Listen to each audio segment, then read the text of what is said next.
qofka maanta u socdo wuxuu rabaa luf dowlad khatar waaye halis waa amnigeeda ku tahay haddii la dhiibo madaxweyne meeshaan ciidankooda beri waa baxayaan waa ku imaanaya haddii lagu yidhaahdo ay ku koltaas ku dhahaan dee waa lumaysa yaa nabad rabin Ethiopia nabadeen rabtaa annagana nabadaan rabnaa dadka aan nabadda rabin marka waa dadka Soomaaliya godkii 30 sano ay ku jirtay inay ku jirto raba waxyaabaha aad aragteen oo tripartite-ka ah waxay tahay in geeska Afrika nabad lagu wada noolaado faragelin dambe Soomaaliya in aan noola imaanin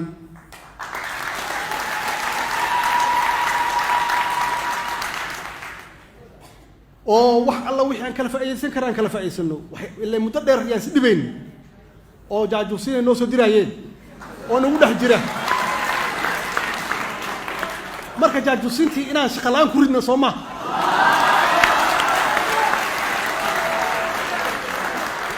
annaga aan raahno wax dhankeena idin kaga imaanay malaha aan wada noolaano marka Ethiopia iyo Soomaaliya kaliya maaha ilaa Eritrea xitaa waa gaarnay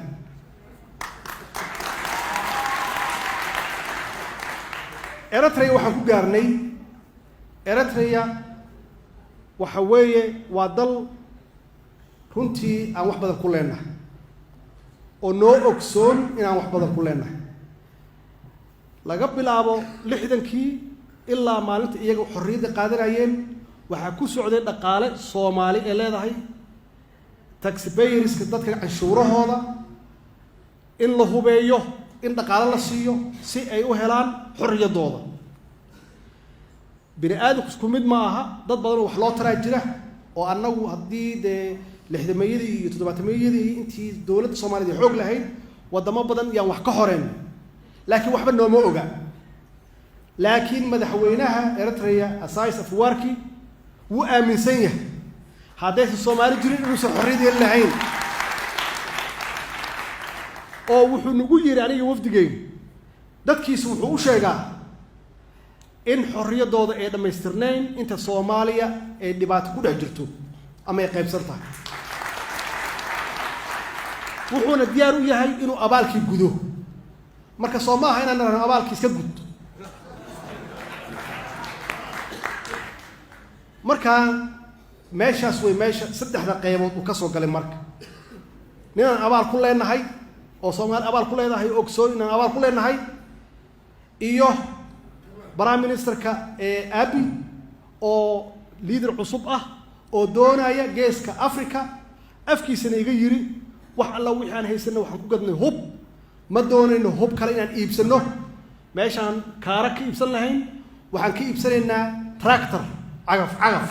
waxaan u soconnaa Soomaaliya oo sharaf leh yaan u soconnaa ninka aan sharafta rabin muxuu rabaa marka ninka aan sharafta rabin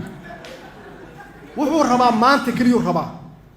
laakiin annaga waxaan u soconnaa biri iyo 100 sano dambe yaan u soconnaa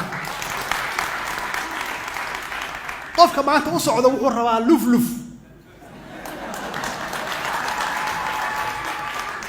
wuxuu rabaa mashruuc 30 sano lagu soo jiray qofna wax ma tarin shacab weynihii Soomaaliyeed wax ma tarin dalkiina wax ma tarin sumcadeena wax ma tarin marka majidkii aan ognahay aan ku fashilnay lagu wada fashilmay miyaan ku soconaynaa marka haddii shacabka dadkii aan idin sheegay siyaasiyiintii oo ayaan dhaweyd aan ku iri waa xiraaqsan yihiin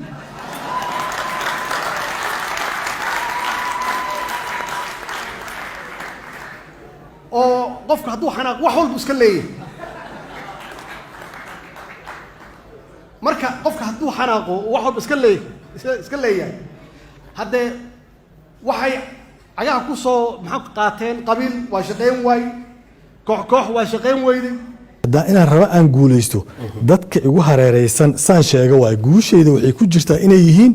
dad ama aniga iga aqoon badan iga waaye aragsan iga karti badan wax i dheer inay yihiin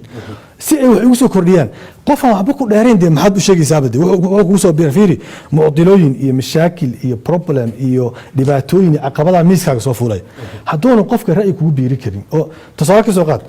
qalbi dhagaxa la soo qabtay madaxweynihii Soomaaliya tahay waa lagu hor keenay waxaa la yidhi muwaadinkan Soomaaliyeed ee saasaa la soo qabtay dadka kula talinaya hadday ku dhihi karin madaxweyne muwaadinka haddaa dhiibto 1 2 3 4 dhibaatay leedahay ay ku dhahaan madaxweyne wallahi bilaa dowladda Itoobiya anaga ma ka hor imaan karno dowlad khatar waaye halis waa amnigeeda ku tahay haddii la dhiibo madaxweyne meeshaan ciidankooda beri waa baxayaan waa ku imaanaa haddii lagu yidhaahdo ay ku kula talaan ku dhahaan dee waa lumaysaa laakiin dadka kula talinaya hadday ku dhahaan madaxweyne arrintan waxaa ka imaanaya 1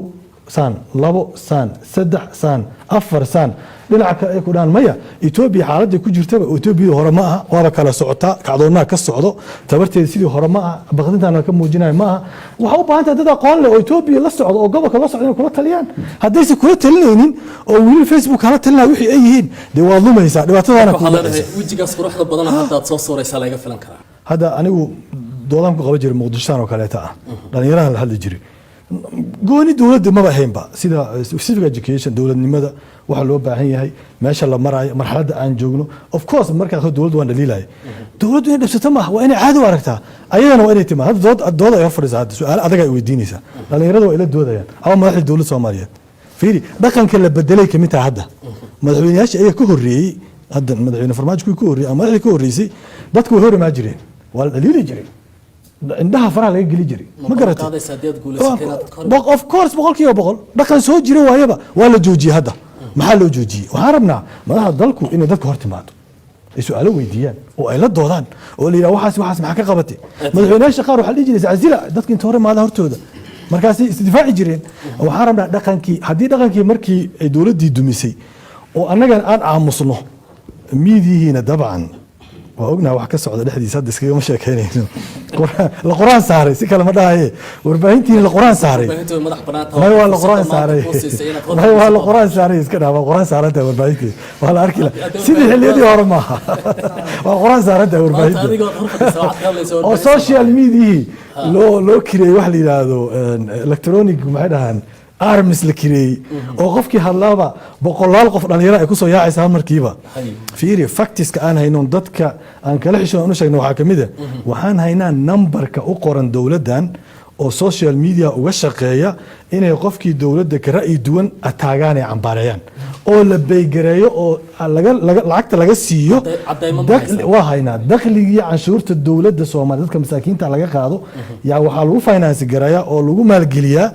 in electronic wax la yiraahdo armis in la sameeyo la yiraahdo dadkan ay xagga ku duula sidii raxan shinni camal qofkaas maanta wax sheego ku duula kaasa wax sheego ku duula Cabdiraxmaan inkasta waqtigu aad yahay saaxiibadan aan jeclaan lahaa inaan siiyo waxaad sheegtay sheeko bulshada Soomaaliyeed muddo ay wado ku aadan in dad lacag lagu siiyo internetka in dawladda ay ku difaacaan kuna amaanaan haddii ka xisbi ahaan iyo mas'uul ahaan la yiraahdo soo bandhiga maxaa cadeymaha bulshada u soo bandhigi karaysaa ay afkaartaada ila saxsan laakiin wuxuu dhahay dawladdan u shaqeeya waxaan ku qasbanaa dhahay inaan ku dhaliilo wuxuu dhahay waa leegala xisaabtama dhahay marka mudan wuxuu dhahay dhaliisha u malaynayna dhahay inaan ka soo horjeedo duruufta u kalifaysa anigu ila soo hadlay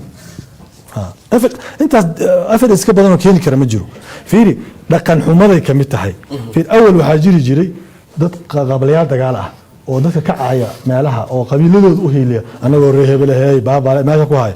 hadda social media waxaa loo bedelay in dadkii incitement lagu sameeyo dadkii lagu aflagaadeeyo fiiri koo horta waxay ku qaldan tahay waxaad xoojinaysaa waa dhaqan civility ilbaxnimada islaamnimada ka soo horjeedo ah in wax la caayo fiiri qofka aan inuu dhaliil dhib kuma qabo adiga cabdishaciis inaan dhahdo ra'yi intaan sheego ra'yiga waa ka duwanahay saanan qaba waa positive laakiin saasaa tahay adiga shakhsiyan haddaa kuu jaraaxeeyo ninkaas hadday lacag waxaas lagu siinayo dowladdu ma waxay ka qayb qaadanaysaa dhismaha nidaamka la yiraahdo civility ilbaxnimada ma ka qayb qaadanaysaa mise waxay ka qayb qaadanaysaa incitement iyo xumaan dhiirigelinaysaa